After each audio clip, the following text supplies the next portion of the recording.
Everyone. I Good certainly am elated, excited, and feel privileged to be able to share with you just some reflections on our Reverend Dr. Martin Luther King Jr. And I certainly just want to say I appreciate each and every one of you that we've all come together really for the cause of love, out of the cause of love, for the cause of love, inspired by the spirit of love. And we all come from different traditions, but I think we can agree, if I can say, use this term, God as a metaphor, meaning that there is still so much about this divine power that is yet a mystery. But one thing for certain that we can all agree upon, and He has called us here to love. He's called us here to respond to one another out of that love, so we are healthy and prosperous. So certainly want to thank each and every one of you once again for just allowing me this space. So shall we bow our heads? I Okay. will simply pray out of my own particular tradition. Our Father which art in heaven, hallowed be thy name, thy kingdom come, thy will be done on earth as it is in heaven.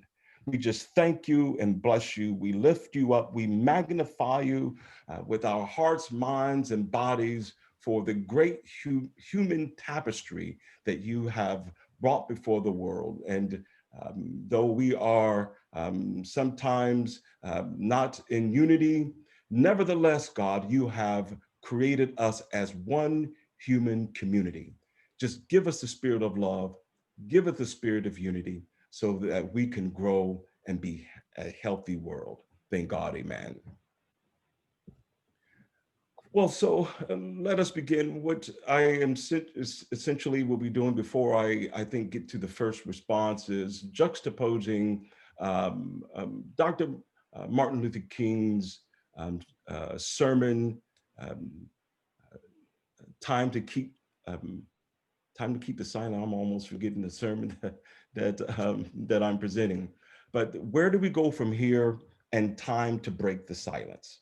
I will be juxtaposing these two aspects of King's ministry in order to build I think, a responsible um, reflection that we can benefit from. But first, I think my initial question that I'm responding to, if my memory serves me correctly, is what draws me to King? And I can say this briefly so we can get to the reflection. What draws me to King is, is, is his view of God um, as a God of the world, not a God of the Christian, not a God of the Jew, not a God of the Unitarian, not a God of the Asian, not a God of the African, not a God of the European, not a God of the Austrian, not, not a one particular God, but the one true God that summons the world to love. In our various ways, we are all brought together in King's mind by this particular moral thread that touches us all. It's family, love, peace, harmony, unity, love. So that's what draws me to the King. So it's really out of that framework that I will bring this particular reflection. So let us begin. As we begin to reflect upon the life of Reverend Dr. Martin Luther King, I will be aiming to do a couple of things to shed light on aspects of King's life that bring clarity to what he saw as his duty. And secondly, to undo some of the whitewashing which neglects to see King as anything other than a civil rights leader. Then we can further our discussion by engaging King's book, Where Do We Go From Here? Chaos or Community, in order to see how we currently can move forward. First, King believed it was his duty to be a preacher of the gospel. the Martin Luther King Jr. Research and Education Institute by Stanford University, where King's actual writings are archived, King records this: "Of course, I was religious. I grew up in the church. My father was a preacher. My grandfather was a preacher. My great-grandfather was a preacher. My only brother was a preacher. So I did not have a choice." He saw himself as an extension to a lineage of preachers and believed he was destined to the task of preaching the gospel that takes seriously not just a call to personal salvation that in Christian faith would lead to an eschatological life with Christ, but equally important to King was to preach a gospel that proclaimed liberation to all that were oppressed in this reality. He believed his duty, his duty was to call for liberation right now, freedom right now, equality right now, healing and restoration right now, and the kind of redemption where we restore one another right now, and justice for all right now.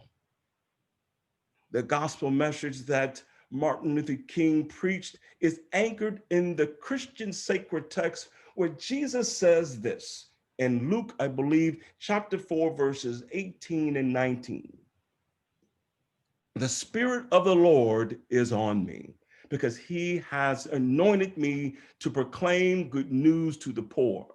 He has sent me to proclaim freedom for the prisoners and recovery of sight for the blind and to set the oppressed free." Preaching a gospel message that proclaimed God's love was his duty. It was a vocation that could not be separated from his life as a social activist. Centuries of whitewashing has removed this particular ethos of his life.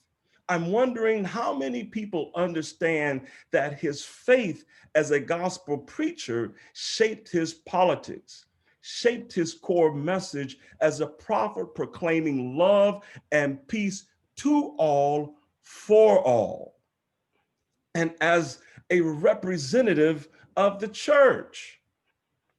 To miss this is to miss what he thought was most valuable about who he was and what he was called to do.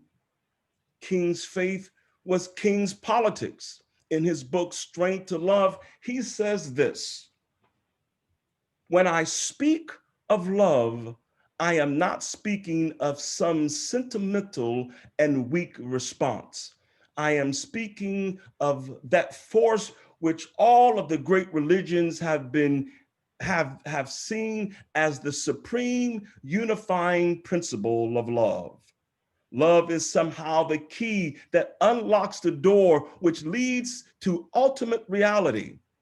This Hindu, Muslim, Christian, Jewish, Buddhist belief about ultimate reality is beautifully summed up in the epistles of John, where John is recorded as saying, 'Let us love one another, for love is God, and everyone that loveth is born of God and knoweth God.'"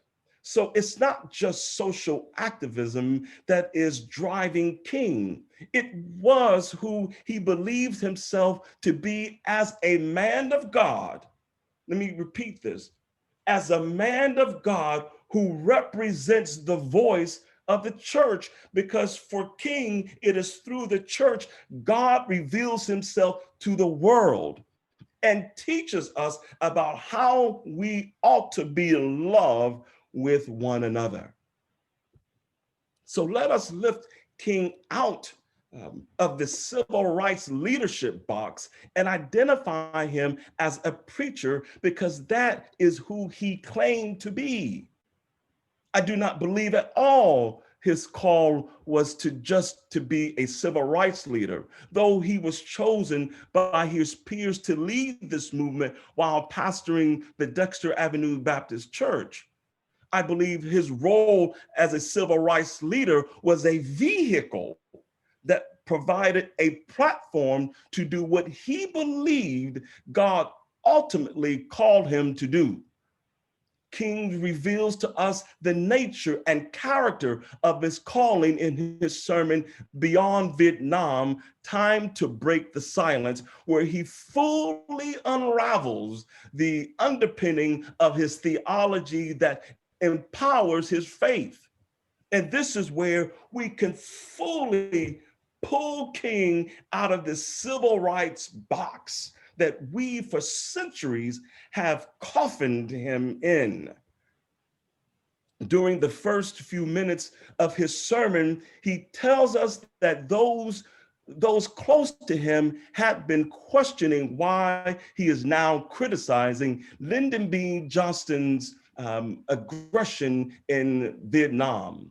That doing this takes away from what he ought to be focusing on, which was the chokehold of racism on the lives of the Negroes in his community. His response to those close to him who were questioning his desire to speak out against Lyndon B. Johnson was that they really didn't know him. He says this: "When I hear them, though I often understand the source of their concern, I am nevertheless greatly saddened. For such questions mean that the inquirers have not really known me." And I hope this reflection is asking us today about whether or not we really know him. He says,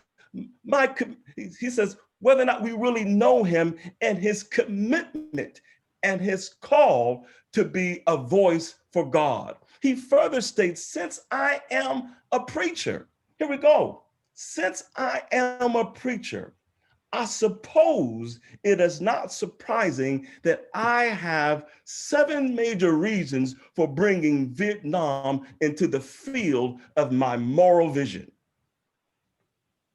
He says this: I speak as a child of God. He didn't say he speaks as a leader of the civil rights movement. He didn't say he spoke as a leader of the Black Panther movement. He didn't say he spoke, he was a spokesperson for Black America or white America. He says, I speak as a child of God and a brother to the suffering poor of Vietnam. I speak for those whose land is being laid waste, whose homes are being destroyed, whose culture is being subverted.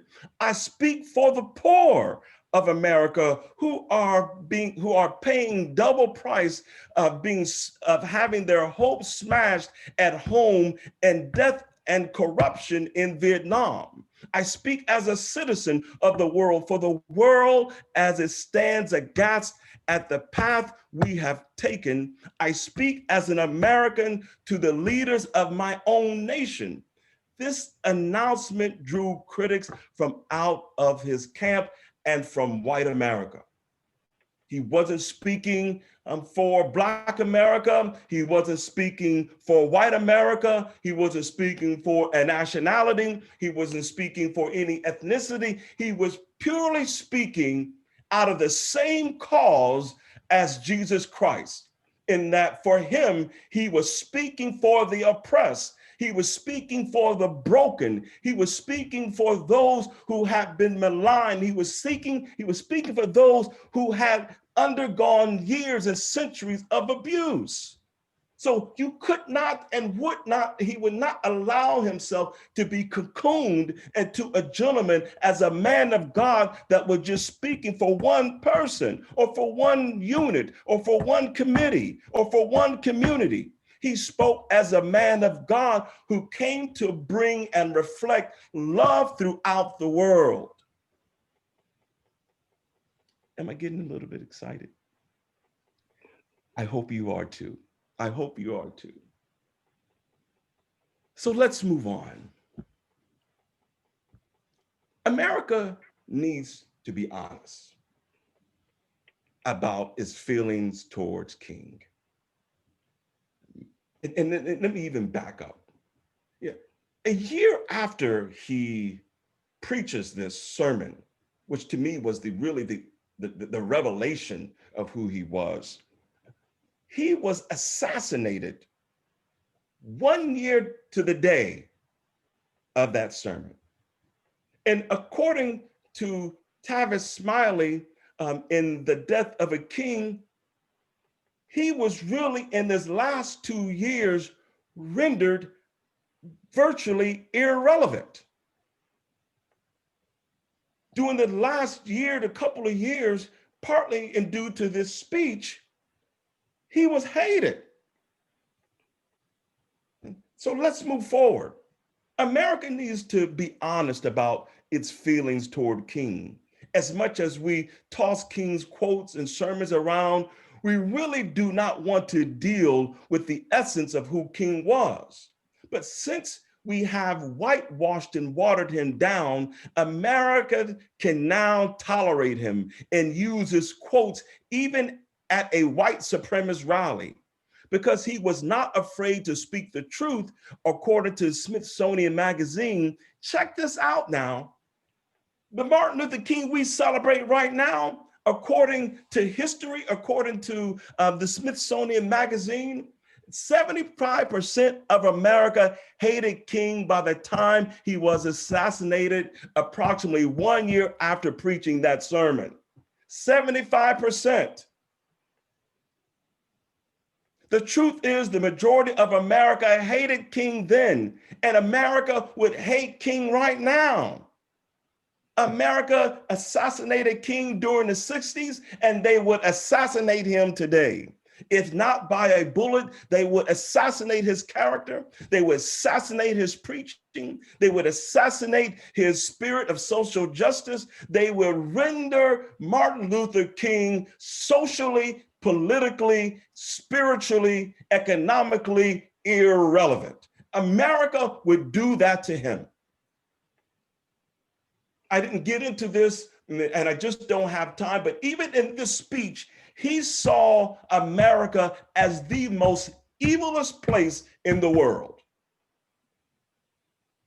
And he makes it clear in that sermon.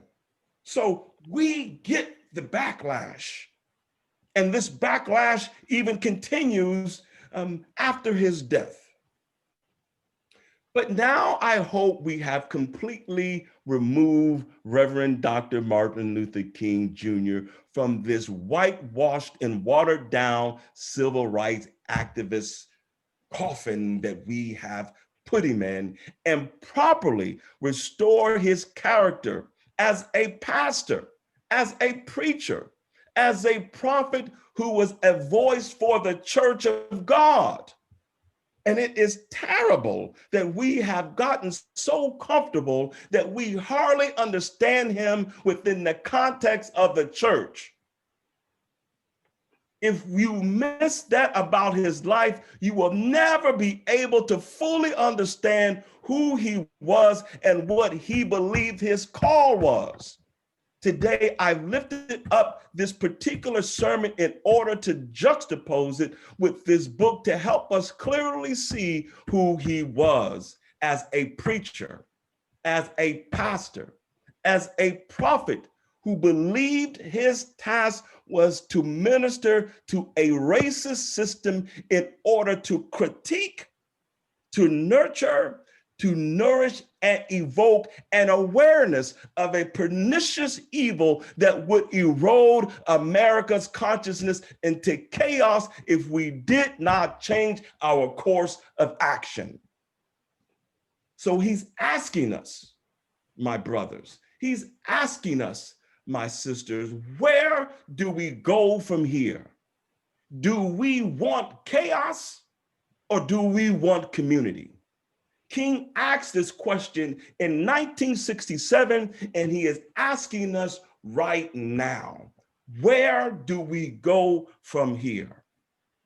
with neglect of the poor, racism and militarism still the ethos of America in 2021. Where do we go from here, where the demand for housing for the Negro is yet on the rise? Where do we go from here with the medical industry still refusing to handle the Negro with the same sense of urgency as white folk? Where do we go from here where the Negro unemployment rate is twice that of his white counterpart? Where do we go from here where the value of Black bodies is yet declining while white bodies continue to increase? Where do we go from here where the wealth gap continues to increase? And check this out now. The net worth of white household is now 10 times greater than that of the Negro's household. It's doubled since Martin Luther King died. With a nation that, where do we go from here with a nation that refused to demand equal justice for the Negro? Where in 2021, Black bodies can be executed under the authority of state powers with impunity? Where do we go with this? What do we do with this? What do we say about this? What is our action about this? How do we respond to this? King is yet asking, and lastly, where do we go from here when Black protest meets up with dogs, tanks, jeeps, guns, tear gas, and everything else in all the military armory, but the Capitol, just this past January, on January the 6th, the Capitol is met up with a group of white supremacists, and my brothers and my sisters, I don't see a Jeep. Well, where's the military? Where's the armory? Where's the guns? Where's the rocket launchers? These folks literally break in, get in, take pictures, and steal. You don't see a helicopter. You don't even see an urgency. The few there fight their way and try to do their best to push the intruders out the best they can. So in this book, he provided a variety of things we must look at if we're going to avoid chaos. And I will say these three things. I wasn't keeping track of my time. I know I shouldn't, but I know we want to do a breakout group. 2 minutes. I got 2 minutes? Yes. Oh, thank you, Clarissa. So let me say, in this book, Chaos or Community, I hope you can see that by Martin Luther King, great book. I will briefly just bullet point 3 things that I think is important for us right now. First of all, we need to be honest where we are right now. We need to be real about where we are right now. What in the world is going on right now? Because if we can't be real with this, then we're going to proceed as usual or as normal, where Black and brown folk are invited to the table, but they never get to be looked at as equal in their humanity so they can lead properly. So come to the table, you just can't lead. We'll treat you with respect, you just can't be in control. So I know I'm running out of time, so I'm trying to rush through this. My apologies. The second thing is, white must assume the guilt for the black man's inferiority status. This is all in this book. And what he's trying to get at is, sure, whites today are not responsible for the era of slavery and Jim Crow. But each and every white person that benefits from a racist system is in part responsible to lifting up the humanity of Black folk so there is true equality. That just doesn't look great, you know, when we say, oh, we're diverse, we got a Black cat, we got a white, we got a dude from India, you know, because that's what often what happens in these administrations. We invite folk to come in, but we still maintain white hegemony. Thirdly and lastly, there must be serious alliance between Black and white. We must really come together, not on paper, not having diversity at corporations, not this kumbaya moment that we have when we come together in service, in a church service, but we must come together as one human tapestry of God's people, where we are all seen as equal in one another's eyes. Strength to love, as Reverend Dr. Martin Luther King's proclamation to the world. Bless you.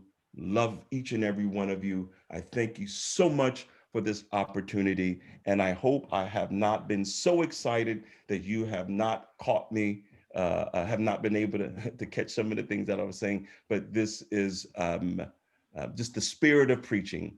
Love each and every one of you. And thank you so much for inviting me.